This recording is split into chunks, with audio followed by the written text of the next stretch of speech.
Hello, I'm Mr. Heaton, and I'm the art teacher here at David Urey Elementary. I'll be reading to you the first chapter of 8 Class Pets plus 1 Squirrel divided by 1 Dog equals Chaos. Written by Vivian Van Velde, illustrated by Steven Bjorkman.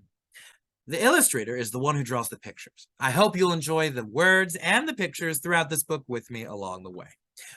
Go ahead and turn to page 1.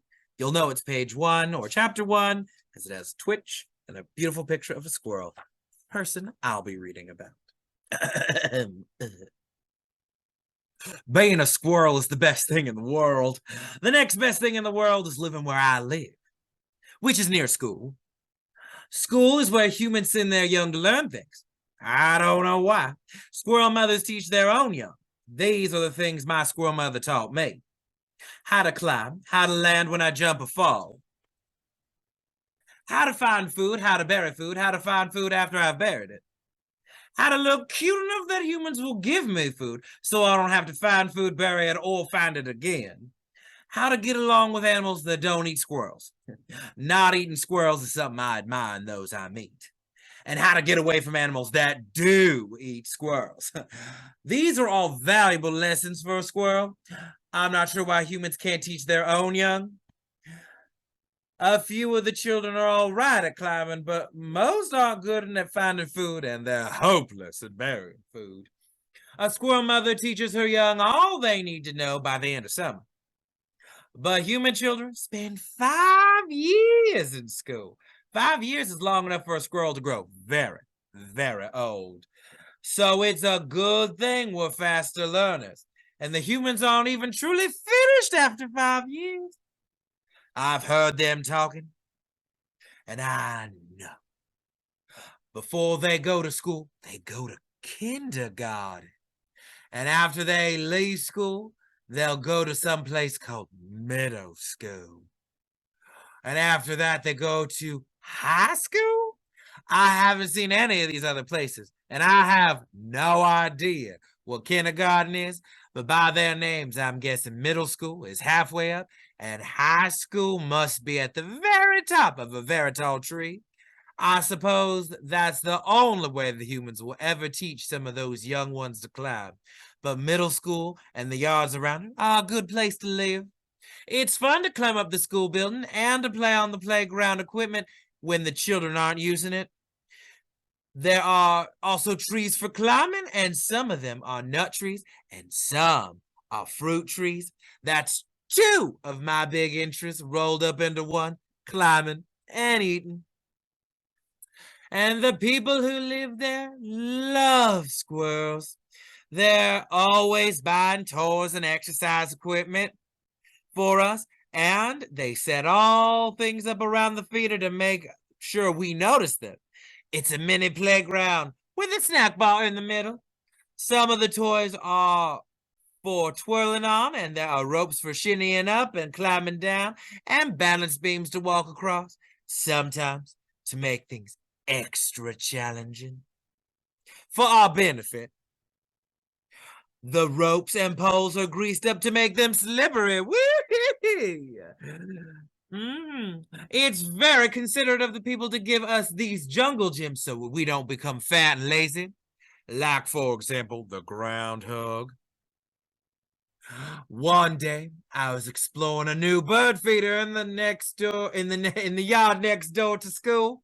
I had a big slippery disc for sliding on and was having so much fun. I lost track of time.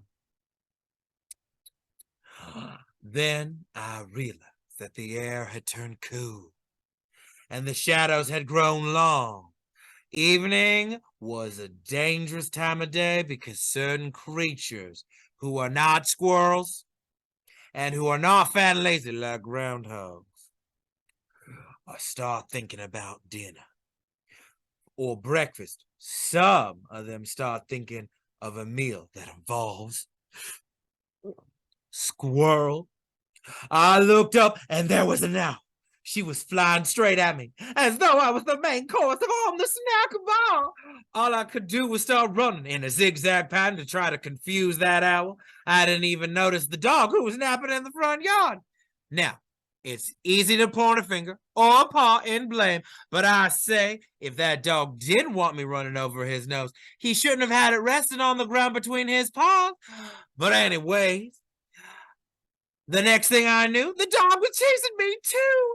He ran so hard he broke the leash that was supposed to hold him in the yard. Luckily, one of the humans who works at the school had left the door wide open. I noticed the big banner, "Welcome." This is the same banner that tells the children school is open after the summer. Someone was obviously telling me school was open for me to escape from the dog. Didn't I say the people here love squirrels? So, for the first time in my life, I ran into school. That owl veered away and flew off into the evening. But the dog followed me in. You can continue on to chapter 2, Green Eggs and the Hamster, the first grade hamster. I hope you enjoyed and cannot wait to see how this story ends. I'm Mr. Heaton, and it was fun to be reading with you.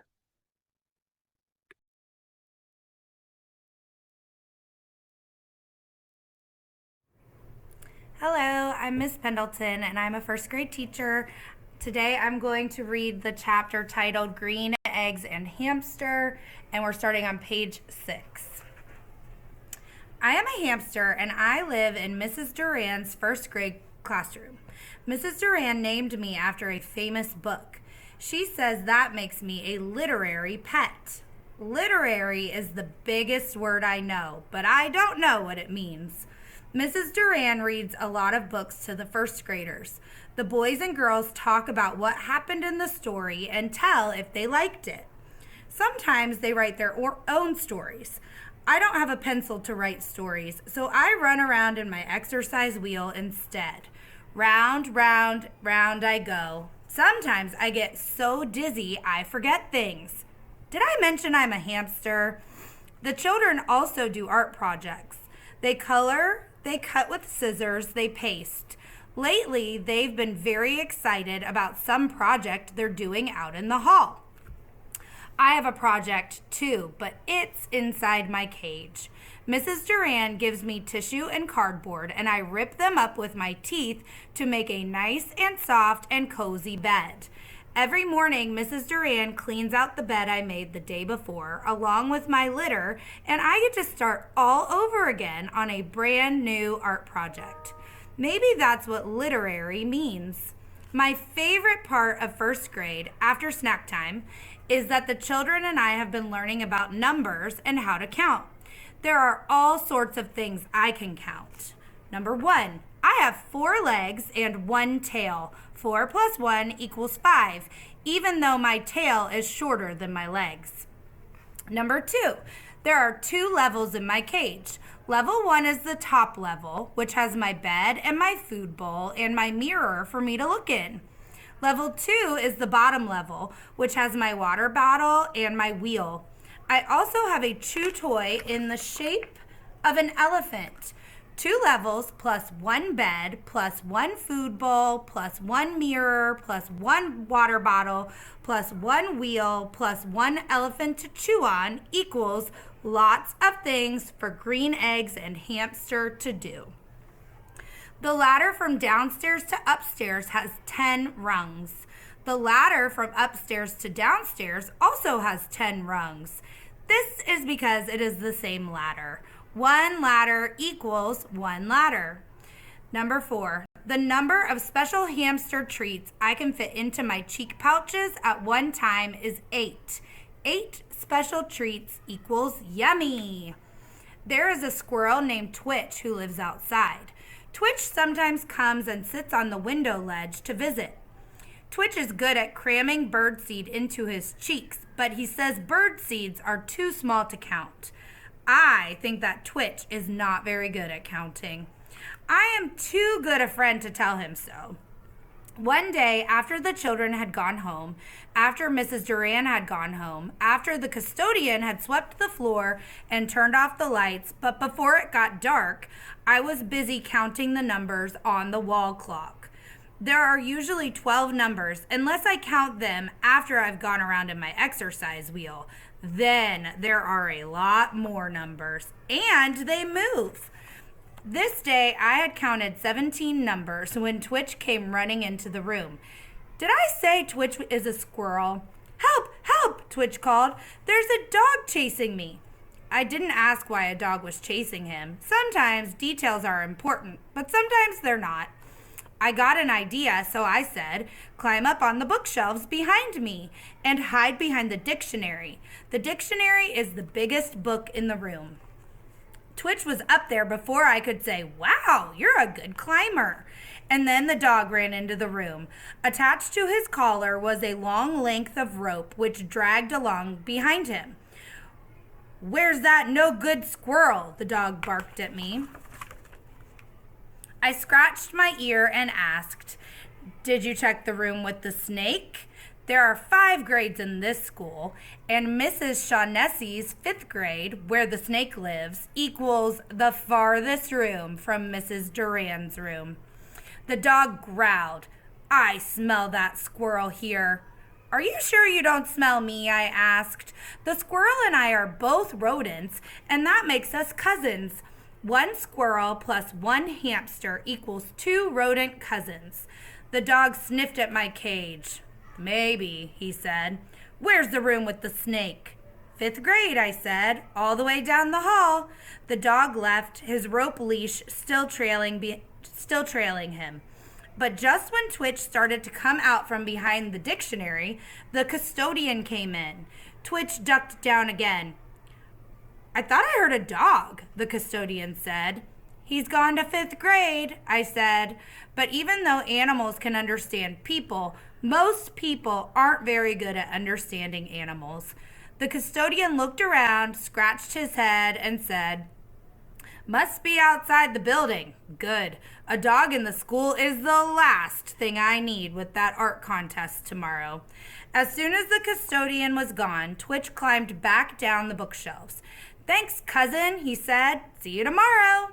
He ran out of Mrs. Duran's room, but was back before I could climb into my exercise wheel. Oh no, he said. The human has left school, and he shut the door behind him. That dog and I are both locked in here. What should I do? This was too much for me. I had thought of 1 plan, but I couldn't think of 2. Go next door and ask the rabbit, I said. She likes to order everyone around, but she's smart. She'll think of something. And that's it for that chapter. Thanks for reading with me.